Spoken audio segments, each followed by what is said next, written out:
we have talked before about so many just bullshit myths around masturbation. Ideas like you're going to go blind, you're going to grow hairy palms, you're going to become schizophrenic, that you'll no longer be a virgin in the eyes of God, or that you'll cause penis damage or addiction or ruin your sex life. I mean, are there any other myths that I'm missing? Anything stand out for y'all? I mean, you got the big ones. The other big one that I know of is that just women can't orgasm, period. Oh, yeah. The female orgasm is a myth. So don't try. Yeah. Yeah. Well, so outside of the no fap movement and fight the new drug and all of these bullshit peddlers, are there any actual bona fide concerns that we should be aware of regarding our masturbation?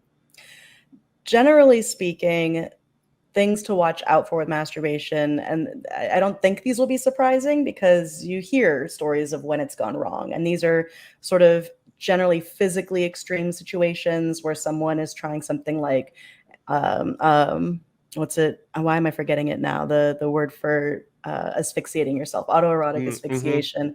It really can't be done safely. Like, we just have yet to figure out like a sure, safe way for someone to alone do that. Yeah, let me just jump in and say that's a bondage issue, right? Yeah, like anybody who spends time studying and becoming aware of their safe, sane, and consensual kink will tell you that you never tie somebody up when they're alone. You never leave somebody who's tied up by themselves.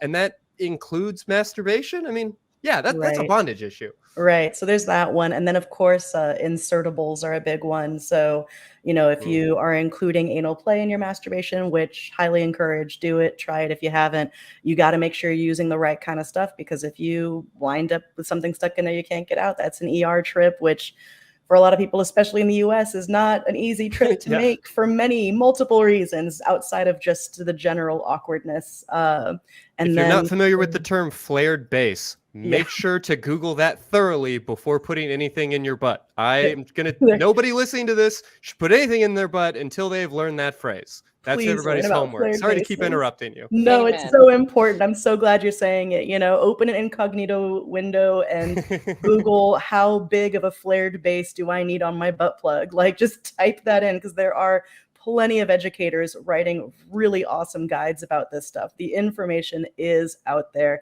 And if you can't afford an ER trip, or if you don't desire one, then you need to know this information. For people who are interested in sounding, which is insertables into your urethra, I would hope it'd be obvious, but for some reason, apparently it's not, but avoid glass. I know that there are glass dildos, for example, that are built that aren't very breakable, but the thinness required for sounding tends to make things more breakable. So look for, well-built, usually like steel things for that. Yes, these are all like, they're totally fine. Anal play is totally fine. Sounding totally. If it's your kink, that's totally fine. You do you. Just, do it safely, do it informed. Look up the information out there, because it is out there, and just do a little research before you dive into that. Other than that, sometimes over-enthusiastic masturbation can sometimes result in, the rubbing and chafing and things like that, which can be treated at home if you can leave yourself alone long enough to do so. And this it does a problem for partnered sex as well, right? Yeah, totally. Invest in good lubricant, learn your lotions, find out what feels right for your body, find what feels good for you. We love lube. So much lube. But yeah, on the physical side, there's that. And then, of course, on the less physical side, you've got the girlfriend calling me because her boyfriend won't have sex anymore because he's masturbating multiple times a day and just doesn't seem interested in sex anymore. And again, many different things happening there. Usually, more often than not, masturbation is not the core actual problem. It's a big symptom. It's the thing that everyone sees. You're going, oh, wow, look, that's happening. There's a lot of masturbation. But the masturbation is usually a symptom of something else going on. So don't worry about, oh, masturbation is going to turn me into that person, right? But do notice if that is happening in your relationship and say, okay, there's something we need to talk about here. Yeah. Well, are there any particular red flags, warning signs, anything you might highlight for us that masturbation is beginning to creep into our relationship or cause problems here? Yeah, I think if you're arguing a lot about it, there's some lines here because different people have different tolerance levels for, how much their partner masturbates and how much they themselves do. And, like whether or not porn is okay to watch in your relationship or not, right? That varies from relationship to relationship.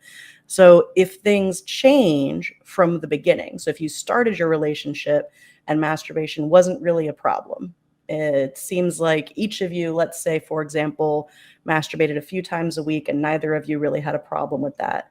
And now it's a few months later, and one partner is masturbating much more often, and the other partner is noticing, and it's causing some friction in the relationship.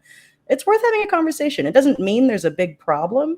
It might just mean that someone's going through a spell of heightened arousal and needs a few extra, sessions with themselves throughout the week without putting too much pressure on their partner for partnered sex, which masturbation is great for, by the way. Different things can cause your libido to rise and fall over the course of your life and obviously a relationship. Masturbation is a great way to take care of that without putting extra pressure on your partner to suddenly participate in a lot more sex that they may not necessarily be in the mood for. So just talking about it is a great place to start. If you find yourself, and this is when I don't usually see people until they're spending a lot of money on accessing porn that they wouldn't normally be able to access, and they're worried about their finances. That's where I start to see people really going, okay, I need help now. Or people losing their jobs because they've masturbated on the job and gotten caught. They're getting irresponsible with where they're masturbating. Now you're really obviously starting to get into parts where it's affecting your life, not just your relationship. Yeah. I feel like there is a very complicated conversation that we're maybe not having as a culture about sexual access to our partners. Dosey Easton of The Ethical Slut talks about the tyranny of hydraulics, just the inevitability of like the lack or the limitations of the number of orgasms you can have, the amount of tumescence that your body can manage. How do we manage all of that? How should we feel about our obligations to our partners in terms of bodily autonomy and sexual access in these things? Yeah. I mean, obviously, no one wants to make their partner do something they don't want to do. And no one should feel like they have to, like they are. It's not fun if you're obligated, right? Mm, And consent gets really fuzzy there if it's coerced, if someone's pressured into something, and you don't want that either. At the same time, we are, for the most part, sexual beings. There are exceptions there. Obviously, asexual people exist.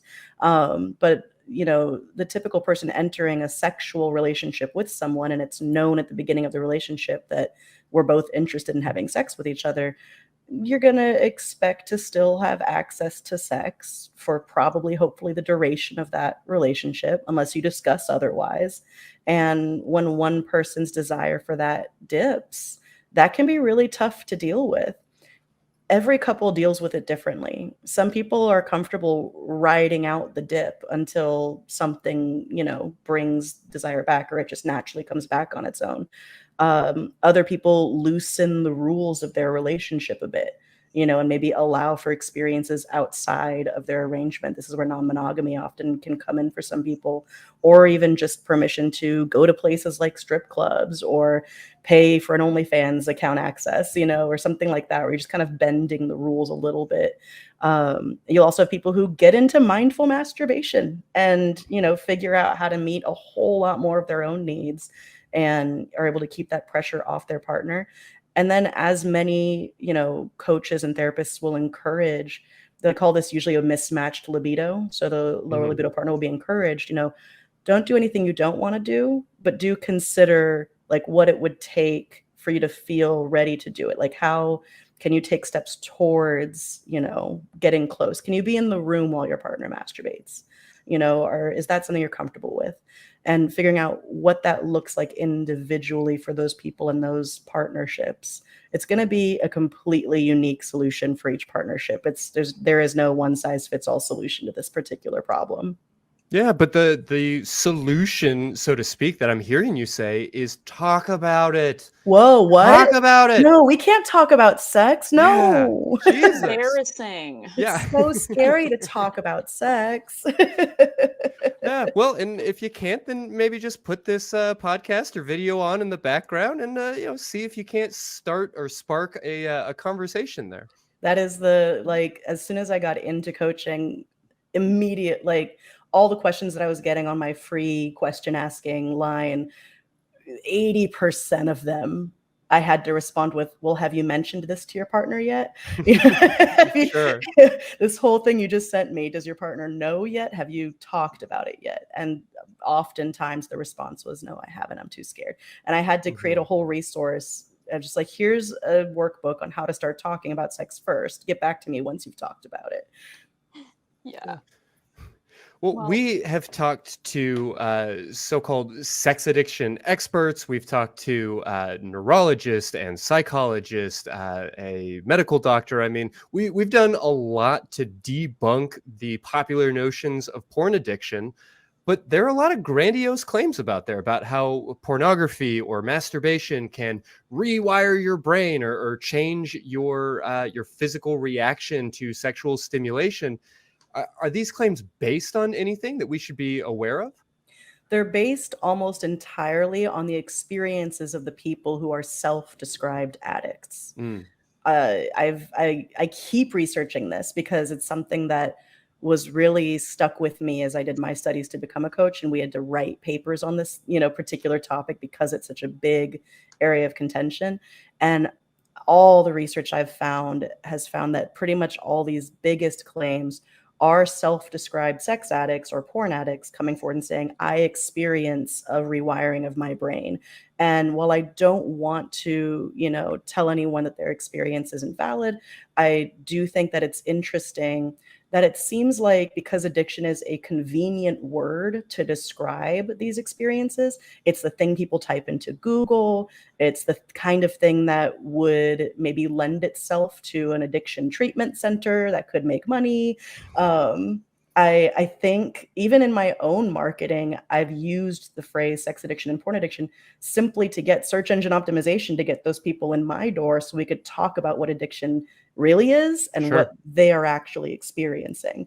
And again and again, I thought there was a wonderful study. These students just went through Reddit and pulled all this data from user experiences who were self-described, addicts, and found that the commonalities between them were not any special level of sexual. There was no hypersexuality that was out of normal range compared to normal people experiencing sexual desire. The thing they had in common tended to be religion and a sense of sexual shame and a sense that withholding is a value, like the idea of holding back and restraint is something to be admired in a person. And that was the common thread between sex addicts. Isn't that incredibly telling? That most or that there's such a huge correlation between, quote, sex addiction and sexual shame and religiosity and body shame and all of these different kinds of things. Yeah, most of these people are people who just have normal sexual desire and just feel ashamed about it. Mm-hmm. Yeah, I can definitely relate to that, having grown up in the very evangelical church. It was pretty much assumed that any use of pornography or any kind of sex aid that would have to do with masturbation was by definition called a sex addiction. Just if you ever used it, you had a sex addiction. Because why would anybody ever want to masturbate gosh. unless they had to? You degenerate, you. Yeah. So I think people hear that term and then, any amount is automatically an addiction. There's no real thought given to, well, what makes something an addiction versus just a normal behavior? And yeah, that's something you learn. Yeah. Yeah. Well, with all of these different pitfalls, are there any guidelines that you might want to offer for how to have a healthy relationship with porn? Oh, I love this question so much because So I see, having a difficult relationship with masturbation and porn as being sort of on a spectrum. And you can self-identify yourself. Are you on the side where you are sort of masturbation or porn avoidant? There are things that make you feel nervous or ashamed or scared of masturbation and porn? Or are you on the other side where you're sort of maybe over enthusiastic or highly enthusiastic about porn and masturbation? Maybe to the point that, you think you're sort of edging into a territory where you maybe go into debt to access porn that other people can't access, or, risk your job by masturbating at work kind of thing. What side are you on there? And decide for yourself how close you want to get to the middle, what feels comfortable for you, what feels healthy for you, because again, this is unique to each individual. Your Mm-hmm. masturbation habits are as unique to you as like your sleep habits are, or whether you're an introvert or an extrovert. All these things are just yours. And so figure out whether you're trying to become more comfortable with masturbation because you feel like you'd like more of it in your life, or whether you'd like to have a better relationship with masturbation and porn because you feel like maybe you're leaning on it a little too much and you'd like to lean on it less and develop some other, habits to fill that space.